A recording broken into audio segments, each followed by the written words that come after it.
रामलाल जी को हमेशा अपनी लाल डायरी में कुछ न कुछ लिखते देख मानसी समझ ही नहीं पाती थी कि आखिर उसके ससुर दिन भर उसमें क्या हिसाब लिखते रहते हैं।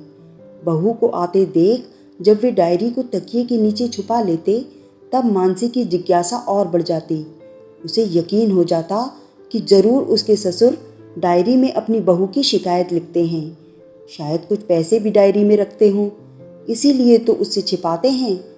रामलाल जी का एक ही बेटा था, अशोक।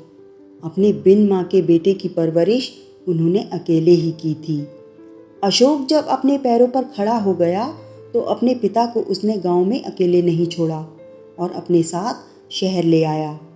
अपनी सेहत के प्रति जागरूक रहने वाले रामलाल जी ठीक से खान पान के साथ साथ दोनों वक्त की सैर करना भी कभी नहीं भूलते थे।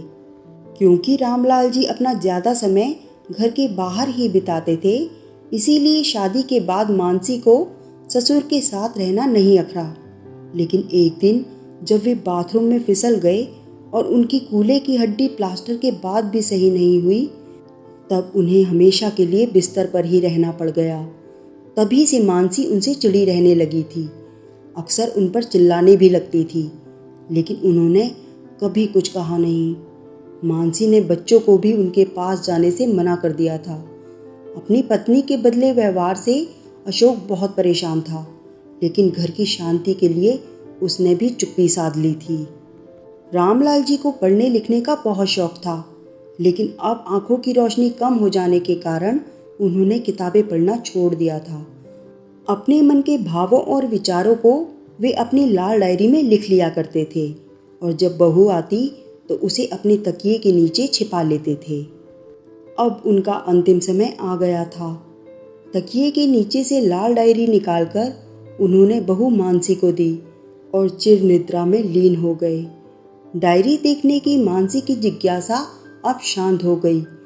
ससुर के अंतिम संस्कार के कुछ दिन बाद एक शाम वह डायरी पढ़ने लगी, लेकिन यह क्या, डायरी में न तो रुपये थे, ना ही कोई हिसाब लिखा था और ना ही किसी की शिकायत लिखी हुई थी।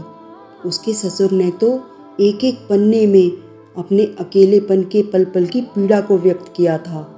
अपने बेटे बहू को संबोधित करते हुए लिखा था, बुजुर्ग मात्र 2 वक्त के भोजन के ही भूखे नहीं होते, उन्हें प्यार, सम्मान और साथ बैठने वाले की भी ज़रूरत होती है। बेटे से 2 बातें कहने और पोते पोतियों को गोद में उठाने, उनके साथ खेलने की भी ललक हम बुजुर्गों को होती है। कहीं कहीं पर तो शब्द उनके आंसुओं से धुंधला भी गए थे।